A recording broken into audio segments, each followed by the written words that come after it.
I'll ask Graham and Anna if the Anfield Road development came up today. Graham first. Well, it's interesting because the first two questions are sort of linked because of what we were talking about today. The question was asked of Ian, what's the position regarding the Anfield Road development? But the outline planning commission's got about 12 months left to run. He seemed quite relaxed about that, in the sense that they could probably get it renewed if they needed some further time. But I think it's fair to say, Anna, he was quite guarded over any movement or taking it forward. As we all know, the big issue they've got is they look at the bang per buck they get for the seat. They think that probably you can't put hospitality or much hospitality in that stand, and therefore spending what he said today, 60 million to develop a stand for 6,000 more seats doesn't necessarily make economic sense to the owners. To which we said, well, it wouldn't make economic sense to the owners if they were here for 20 years.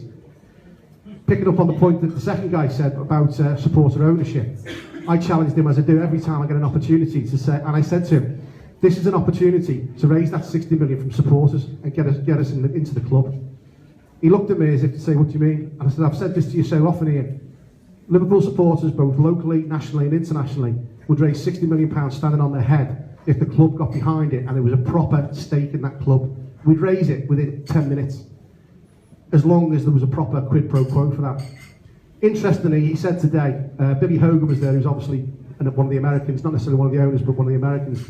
But Ian, who might be getting a bit sort of demob happy, sort of said, well, you know, the owners, I can't talk for the owners, but they may be open-minded to see what could be done. So I think as part of the supporter engagement issue that we're talking about, would be for the Supporters Trust, which is us, to try and go to the club and say, we can help you with the Anfield Road development. We can help you raise the money, but there's a quid pro quo.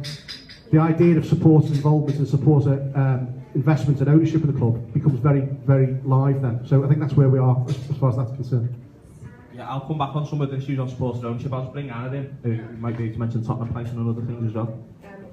I was going to say on the financing the seating in the road end and developing that. Stop it. Scare yourselves. Oh yeah, the financing of the road end. They did say, we've asked them previously, could we as fans finance that? And the answer was no, so it was quite funny this morning when he said, oh, you've not asked that before, but yeah. Spurs, haven't the prices been published? Yeah, they're asking it. Yeah, I mean, the maximum price is about £30, isn't it? 4 shillings top price. Oh, okay. We were going to ask it this morning at the meeting, but it's already been covered. Yeah.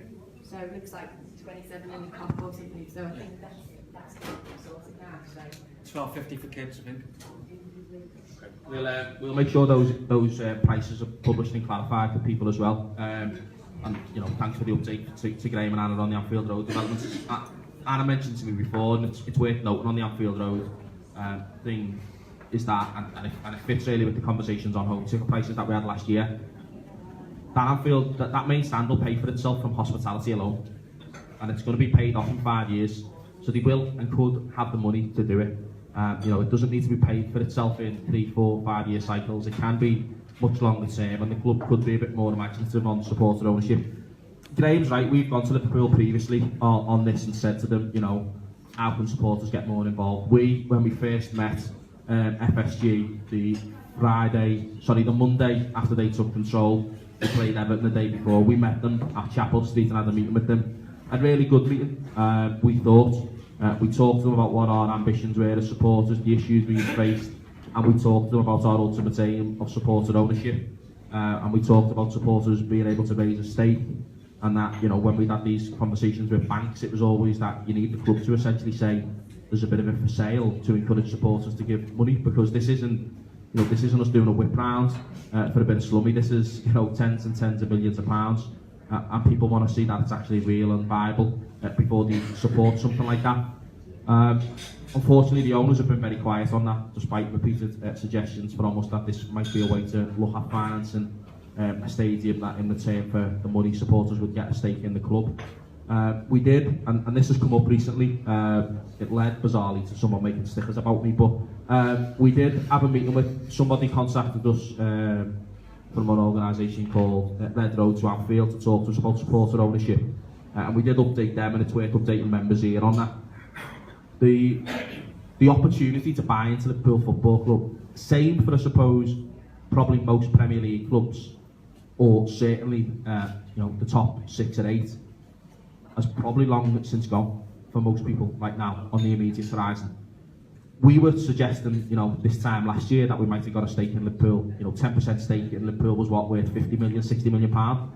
If recent reports to be believed, if the Chinese want to buy us, it's £1.5 billion. I don't know about you, but I reckon if we could raise £150 million between us, we'd probably all have better things to spend it on, and we wouldn't be sat upstairs in the cabbage hall now talking about what we'd spend it on as well, if we all had such abilities to do so. That's not to say it's removed from our ultimate aim, it's still there.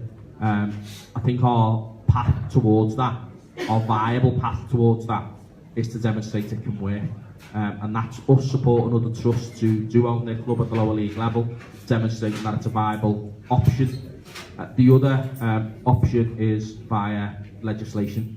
And it should be noted that if the Labour government had took power last May, supporters trusts, of which we are the supporters trust at Liverpool, would have been able to appoint at least 2 people to the board of Liverpool Football Club.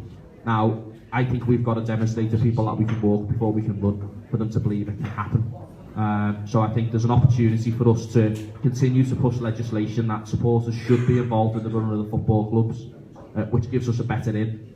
I think there's an opportunity for us to push legislation, one of which the suggestions is a kind of transfer window, that when football clubs are up for sale, supporters are given a period of time in which to raise money, in which they can then be accepted as a partner, as a stakeholder in the football club. The asset and community value stuff when we listed Anfield actually enables us to do that sort of de facto.